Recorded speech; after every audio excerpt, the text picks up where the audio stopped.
पूरे देश में जमीन रजिस्ट्री के 117 साल पुराने नियम खत्म होने जा रहे हैं। जी हां, नए कानून के तहत कई बदलाव होंगे और संपत्तियों का ऑनलाइन रजिस्ट्री अनिवार्य होगी। राज्यातील शेतकऱ्यांसाठी सर्वात मोठी बातमी आता समोर आली आहे। जमीन संपत्तीवर नवीन नियम लावले गेले आहेत। या लोकांची मालमत्ता सरकार आता जप्त करून घेणार आहे। पहा कोणाकोणाची मालमत्ता जमीन जप्त करण्यात येणार आहे। जमीन आणि संपत्तीवर नवीन 5 नियम सरकारकडून लावण्यात आले आहेत। सरकारने घेतलेल्या कॅबिनेट बैठकीमध्ये जमिनीबद्दल आणि प्रॉपर्टीबद्दल महत्त्वाचे नियम या ठिकाणी लागू केले गेले आहेत।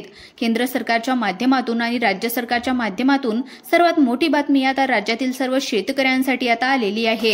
आता तुमच्या नावावर एखादी जागा असेल, मोकळा प्लॉट असेल, घर तुमच्या नावावर असेल, दुकान असेल, शेती नावावर असेल, तर सर्वांसाठी आता 1 ऑक्टोबर पासून नवीन नियम या ठिकाणी लागू करण्यात आले आहेत। जर तुमची संपत्ती जास्त असेल, जर तुमच्याकडे जमीन जास्त असेल, तर सरकारच्या माध्यमातून तुमच्या प्रॉपर्टी आता जप्त करण्यात येणार आहे।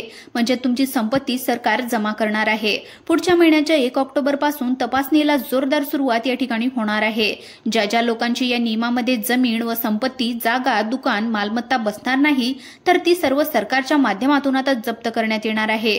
यामुळे नेमकं तुमची जमीन किती असायला पाहिजे, नेमकं तुमची संपत्ती किती तुमच्या नावावर आता इथून पुढे असायला पाहिजे, तुमच्या नावावर एखादं घर असेल, जागा असेल किंवा प्लॉट असेल, तर ते नेमकं किती असायला पाहिजे याचं लिमिट सरकारने आता काय दिलेलं आहे व तुमच्यासाठी कोणकोणते नवीन 5 नियम लागू करण्यात आले आहेत हे तुम्ही या ठिकाणी नक्की पाहून घ्यायचं आहे। या नियमाच्या पलीकडे जर तुमची प्रॉपर्टी, जमीन किंवा इतर संपत्ती जास्त असेल, तर सरकारच्या माध्यमातून ती आता जप्त करण्यात। त्यामुळे 5 नवीन नियम कोणकोणते लागू करण्यात आलेले आहे हे नक्की पहा, नाहीतर तुमचं मोठं नुकसान या ठिकाणी होऊ शकतं। त्यामुळे व्हिडिओ सर्वांनी पूर्ण पाहायचा आहे, तसेच व्हिडिओला एक लाईक नक्की करायचा आहे। तर सर्वात पहिला नियम शेतीबद्दल आलेला आहे। जर तुम्ही शेतकरी असाल तर पहिला नियम या ठिकाणी काय सांगण्यात आलेला आहे तो पाहून घ्या।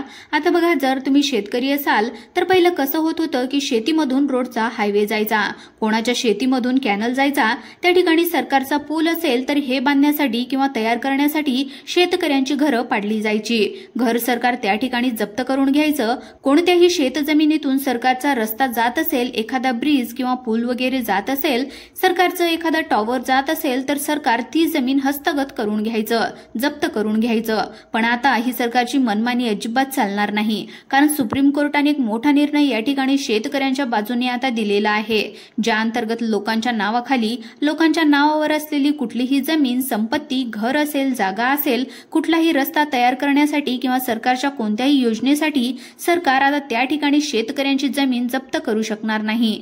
जोपर्यंत त्याला व्यवस्थित शेतकऱ्याला मोबदला त्या ठिकाणी सरकार मिळवून देणार नाही, तोपर्यंत सरकार त्याला हात सुद्धा लावू शकणार नाही, असा सुप्रीम कोर्टाने त्या ठिकाणी शेतकऱ्यांच्या बाजूने निर्णय घेतलेला आहे।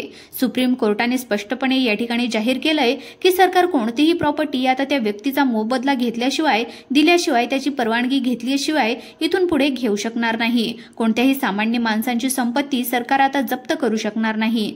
जोपर्यंत त्या व्यक्तीला चांगला मोबदला मिळणार नाही, तोपर्यंत आता तुम्हाला तुमची संपत्ती जप्त त्या ठिकाणी सरकार घेऊ शकत नाही। हे खूप मोठा आनंदाचा नियम या ठिकाणी सरकारच्या माध्यमातून देण्यात आला आहे। हा नियम ऐकल्याच्या नंतर संपूर्ण देशभरामध्ये अतिशय आनंदाचं वातावरण या ठिकाणी निर्माण झालंय। शेतकऱ्यांमध्ये आनंदाचं वातावरण या ठिकाणी निर्माण झालेलं पाहायला मिळतंय। मित्रांनो, संपत्तीचा अधिकार हा असंविधानिक अधिकार आहे। तुम्हाला तर माहीतच आहे की एखाद्या वेळेस तुमच्या शेतातून हायवे गेला किंवा कॅनल गेलं तर सरकार ती जमीन पहिलं जप्त करत होतं। त्याचा चांगला मोबदला मिळायचा, पण भरपूर उशीर त्या ठिकाणी लागत होता, शेतकऱ्याला वाट पाहावी लागत होती। पण तसं आता होणार नाही। आता तुमची संपत्ती, तुमची जमीन, तुमचं घर, तुमचं दुकान, तुमचं सगळं प्रॉपर्टीवर तुमचा पूर्णपणे यापुढे अधिकार असणार आहे। जोपर्यंत तुम्हाला चांगला मोबदला मिळत नाही, तोपर्यंत कुठल्याही प्रकारे सरकार आता तुमची जमीन त्या ठिकाणी अजिबात जप्त करू शकत नाही। आता बघा, स्पष्टपणे सांगितलंय, आता तुमची जमीन आहे हा अधिकार सिद्ध करण्यासाठी 1 ऑक्टोबरच्या अगोदर तुम्हाला सरकारला कोणकोणती कागदपत्रे द्यावी लागणार आहेत पहा। आता बघा, सरकारच्या माध्यमातून तुम्हाला 1 ऑक्टोबरच्या अगोदर कागदपत्रे त्या ठिकाणी सादर करावी लागणार आहेत। कोणती कागदपत्रे आहेत हे तुम्हाला लवकरच सांगणार आहे, परंतु तुमच्या अधिकाराशिवाय त्या ठिकाणी सरकार तुमची जमीन आता हस्तगत करू शकणार नाही। जोपर्यंत तुम्ही त्यांना परमिशन देत नाही तोपर्यंत आता सरकार तुमची जमीन हस्तगत करू शकत नाही। या ठिकाणी पुढचा नियम अत्यंत महत्त्वाचा सांगण्यात आलाय, तो म्हणजे अतिशय आनंदित करणारा नियम आहे। यामध्ये बघा सर्वात महत्त्वाचं काम तुम्हाला अर्जंट करावं लागणार आहे। इथून पुढचे नियम थोडेसे वेगळे आहेत, पण 5 नंबरचा शेवटचा जो काही नियम आहे तर त्या अंतर्गत तुम्ही आता हे 5 नंबरचा नियम जर या ठिकाणी पाळायला विसरला तर तुमच्यासाठी खूप मोठ्या अडचणी या ठिकाणी निर्माण होऊ शकतात। मित्रांनो, जर तुम्ही या 5व्या नियमाचं पालन केलं नाही तर तुमच्या घरामध्ये तुमच्या नावावर जमीन किंवा घर असून सुद्धा तुम्हाला त्या जमिनीवर किंवा घरामध्ये राहता येणार नाही। तसेच यामध्ये काही कागदपत्रे देखील सरकारला आता तुम्हाला सादर करावे लागणार आहेत, कारण तपासणी आता सरकार कठोर करणार आहे। आता आपण पाहूया दुसरा नियम या ठिकाणी कोणता असणार आहे।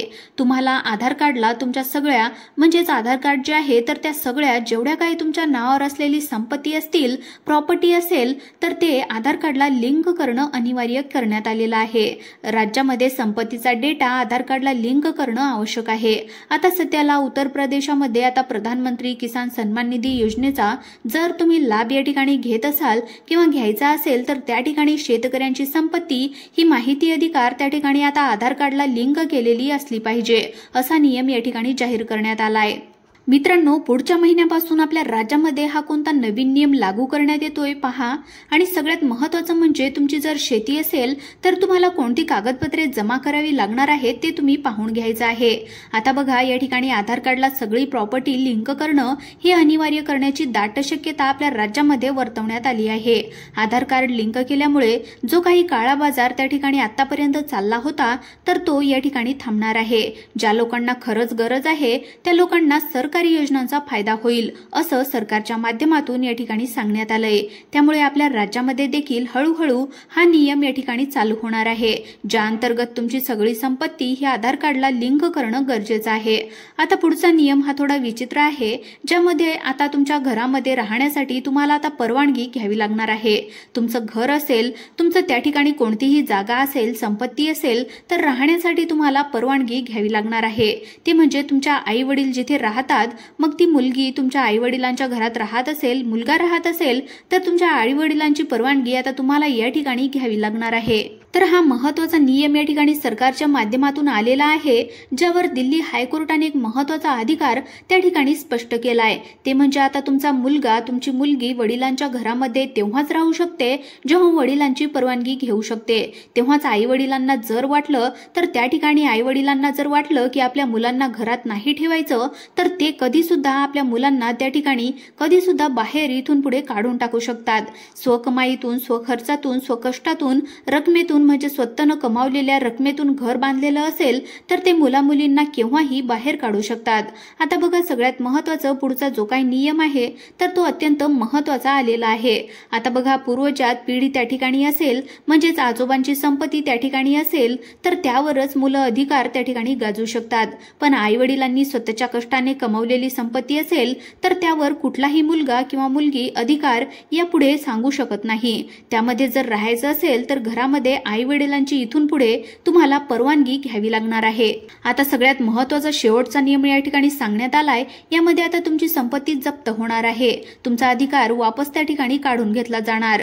या ठिकाणी वयोवृद्ध आई वडील जे काही आहेत तर त्यांचा सांभाळ आता तुम्ही जर करत नसाल, आई वडिलांचा सांभाळ न करणाऱ्या मुलांना संपत्तीतून कायमचा काढून टाकण्याचा अधिकार आता आई वडिलांना आता देणारा कायदा या ठिकाणी निर्माण झालाय। जर एखादा मुलगा आपल्या आई वडिलांचा सांभाळ करत नसेल, त्यांची काळजी घेत नसेल तर आई वडील त्यांना संपत्तीतून वजा करू शकतात, मुलाला मुलीला बेदखल सुद्धा करू शकतात। जर आई वडिलांची संपत्ती मुलाने अगोदरच त्याच्या नावावर करून घेतलेली असेल तर ती संपत्ती सुद्धा ते वापस घेऊ शकतात। सरकारने हा जो काही नियम काढलाय तर तो वयस्कर लोकांच्या फायद्यासाठी काढलेला आहे। एकंदरीतच हे नवीन नियम आता सर्वसामान्यांच्या फायद्यासाठी लावण्यात आलेले आहेत। त्यामुळे तुम्हाला अशाच प्रकारचे व्हिडिओ पाहण्यासाठी तुम्ही आताच आपल्या माहिती एक्सपर्ट या YouTube चॅनलला सबस्क्राइब करून ठेवा। धन्यवाद।